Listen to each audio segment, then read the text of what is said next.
Got my eyes straight ahead, got my head in the game. With the red light on, I'm just waiting for the change. Keep my head down low.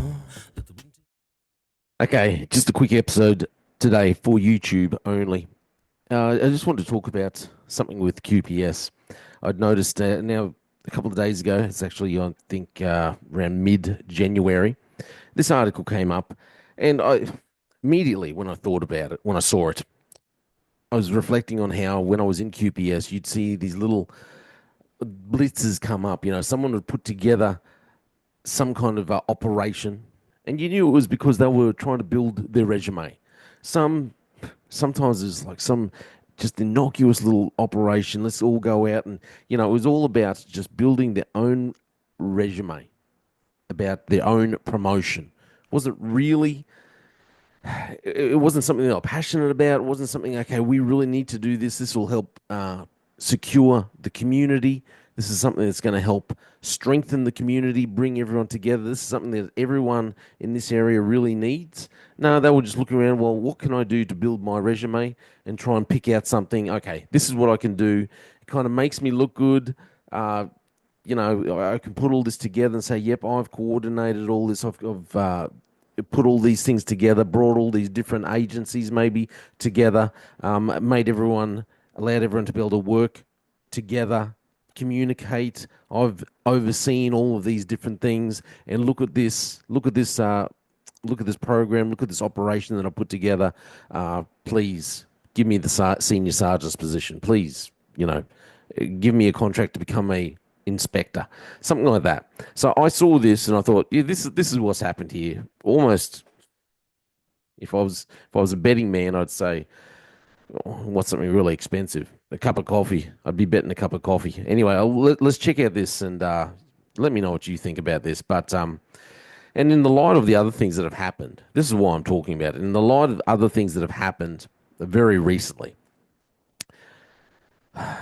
it's disappointing that this kind of action is still going on, I think, when there are other things that are so much more important. That if you really cared about the community, I'm talking to the hierarchy at the Queensland Police Service, if you really cared about Queenslanders and about the safety of Queenslanders, you would put down operations that actually made a difference and actually,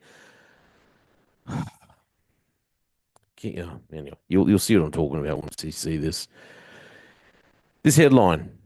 This is on the Courier Mail. 50 e-scooter riders fined in a single day in the CBD blitz. So obviously, this is down in Brisbane. This article came out on the 17th of January.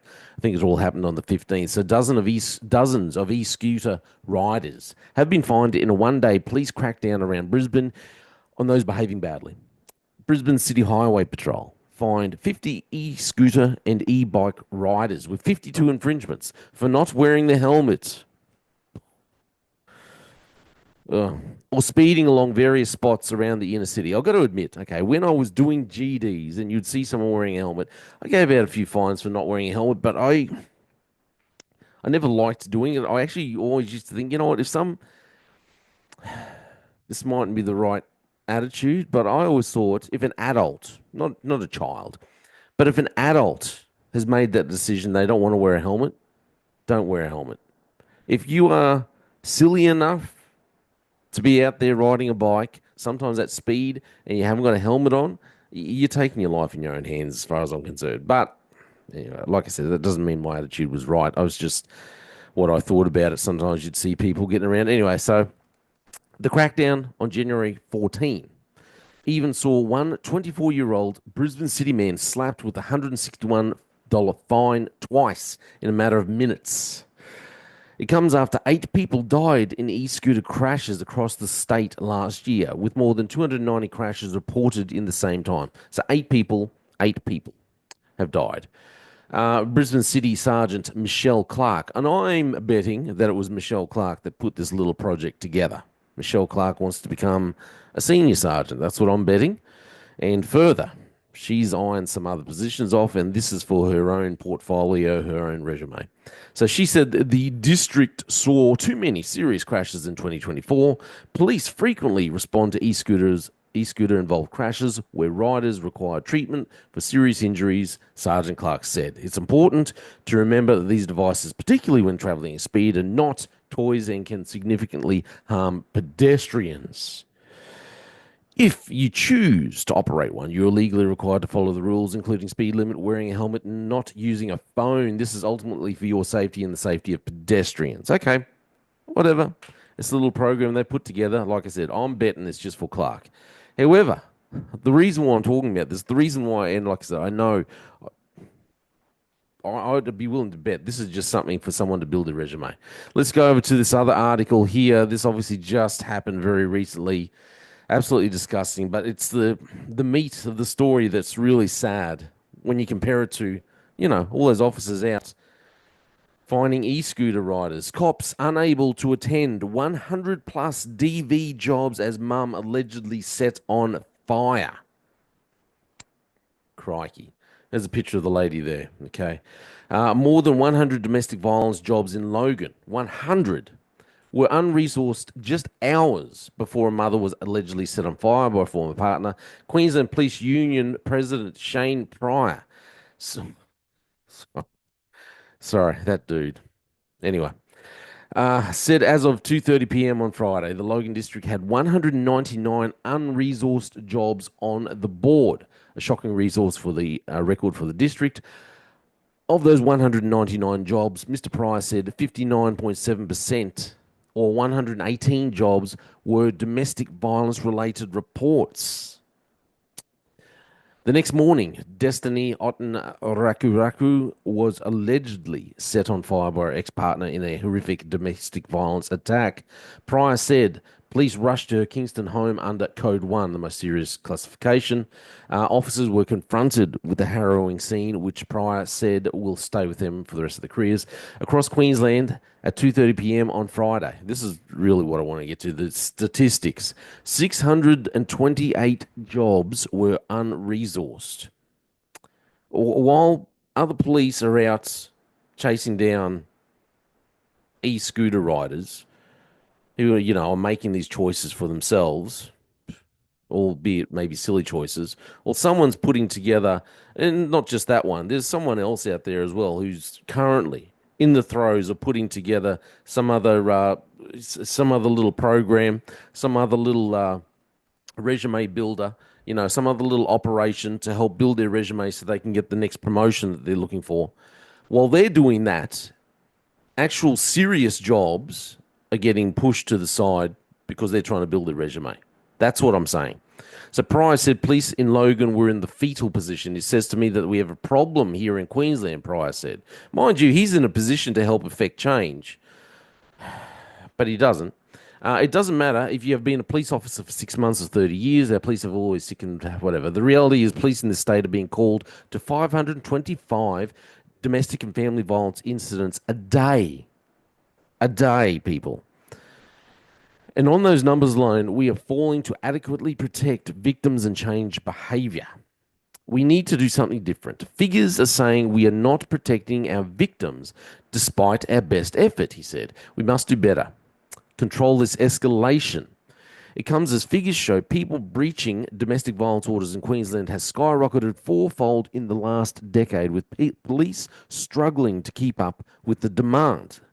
Like I said, it's because you have officers trying to build their resume and put together operations purely for their own career building.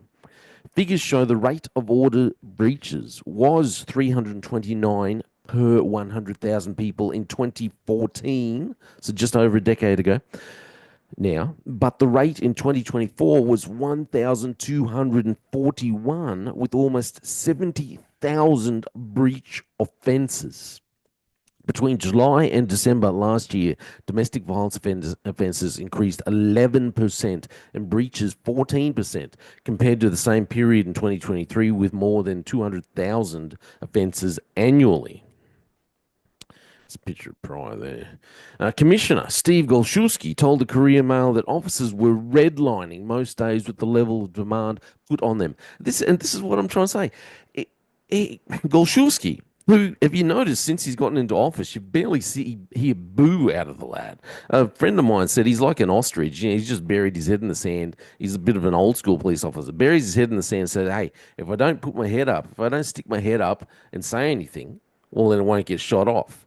Unlike his predecessor, who put her head up all the time, constantly churned out rubbish, failed at every turn, unfortunately, and she was her own worst enemy, and got booted out unceremoniously. This fella just buries his head in the sand, flipping ostrich. He reminds me of, we had an officer in Cairns. Someone used to referred to him as Windows because he was always looking into it. That's what this fellow, he's always looking into it. He's a window. A single domestic violence job took between 4 and 6 hours to deal with. We are talking about over 200,000 occurrences in Queensland alone annually, and it's probably 80% underreported, Golshuski said last month when speaking generally. So this is what I was saying. If you know all these figures, why are you allowing officers, senior officers, to put together operations for things like the e-scooter crackdown when those resources could be better utilized to try and help relieve GD officers who are attending all these domestic violence cases? Road Patrol, they're actually just police officers as well, and they can attend domestic violence. I'm not having a go at Road Patrol people, but yeah, they have a serious role. They're there to help with traffic incidents, and they're there for the safety. But they can still help take the burden instead of allowing these silly little operations. I just anyway, but we're in this predicament because police went on the attack hierarchy, went on the attack against their own officers a few years ago and started turfing people out for ridiculous reasons, like not getting the jab. Anyway, so 200,000. So this is what Golshuski said last month when he actually decided to stick his head up out of the sand and speak. There is a real huge societal issue in that about the attitude of men, particularly because it is gendered, of violence towards women that really has to change. Police will keep doing what they have to do, but we're not going to change that societal issue. I do agree, we're not going to change that societal issue in a way, but police have a role and they need to be able to attend these jobs. They need to be better resourced. We need to stop wasting money on silly little pet projects to help officers get their own personal career up, promotions, and we need to be focusing on the things that really need to be focused on that actually do save lives. Far too many women, I'm going to say, look, the violence happens against both genders. There's only two genders and happens against both of them. But women are far too often the victim. And anyway, as we've seen. And the last thing we want to see is even more people. And this is the second that I can think of in Queensland, down in that area now, where we've had a woman set on fire. This kind of thing we don't want to see escalate. So, the people who are overseeing the hierarchy, you can do something about it. Instead of just talking, instead of just sprouting out all the figures, the figures. Actually do something about it. I take my hat off. The government put in more money for the flying squad. But hey, those people should have been there anyway. And like I said before, the flying squad it's reactionary. They're needed, and I think they should be there, but that was reactionary. We need to be putting in something proactive, going proactive. The government, this is also a government responsibility, a societal responsibility. Okay, domestic violence. It's this is what happens, I believe 100%. This is what happens when you have a nation, when you have a people that turn their back on God. You can laugh. I know lots of people just laugh and mock at me. I get flipping messages and whatever all the time. Stop talking about God, whatever. This is what I believe, okay? Because the Bible says that if you love your wife, as you love yourself, you should love your wife as you love yourself. You're not going to treat your partner, your loved one, like absolutely rubbish. You should be treating them like you want yourself to be treated. Love and respect. Honor your wife. Honor your husband. And I'm not about to say that domestic violence doesn't happen within Christian homes either. I'm not that foolish. Come on. But still, this is what happens when a nation turns their back, rejects God. We are so focused on alcohol and drugs, so focused on, people just living for the now, living for what gives them a little bit of a high right now. We're forgetting our eternal future. Anyway, getting back to the police, do a better job. Hierarchy. The leadership team in Queensland Police Service, do a better job. Stop allowing these little programs that officers are obviously just putting forward for their own career development, and focus on the issues that really matter. We've been talking about domestic violence for quite a few years now. We've known it's a problem. Pull your finger out. Golshewski, get your head out of the sand. Shane Pryor, you're in a position. Put something forward. Do something. This is all just my opinion. I'm a former police officer. Wasn't allowed to operate anymore because I didn't take the needle, but whatever. My name's Jay Fallon. This is The Slippery Slope. Thanks for listening. Please like and share. Check out my music on YouTube, Spotify, Apple Music. Just goes under Jay Fallon. Anyway, my name is Jay Fallon. Thanks for listening to The Slippery Slope. They just fuel a desire that will take me higher. I'm on fire because nothing's gonna bring me down.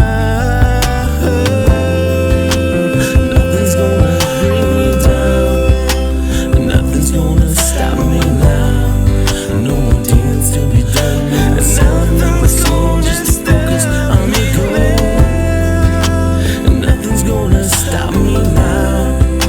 Nothing's gonna hold me down. Got my eye on the prize. Gonna sail